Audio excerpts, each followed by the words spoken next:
Pang grand finals ka talaga. Nakapagpatawad ako, but I'm sure my mom will be back. Sana, okay na kami. Fast Talk with Boy Abunda. Mag-break muna tayo. Ayokong masira to gaya ng past relationships ko dahil naging impulsive ako. Gusto muna kitang kilalanin pa. Bago ligaw on stage ang eksena. Hindi ko ahayaan maging malungkot ka. Love at First Night, 5:10 p.m. G na G tayo sa kulitan ng hulaan ngayong Martes. Photo time now! Double money! Check the clock. Weekdays, 11 a.m. Yung Marawi Siege, nakastog nating napasok mula simula hanggang sa matapos anumang klase ng peligro na aming susungin. Patuloy namin isasakatuparan ang tungkulin na maihatid sa sambayan ng Pilipino ang mga impormasyon at balita na kanila kinakailangan.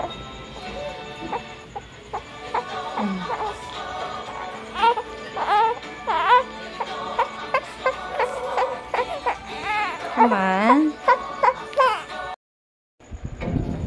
Susuko naman po kayo. Anong katiyakan na makakawalan nga niya po ang inyong kapatid? Wala nga katiyakan. Hindi ako nagtitiwala sa salita at pangako ni Yuta.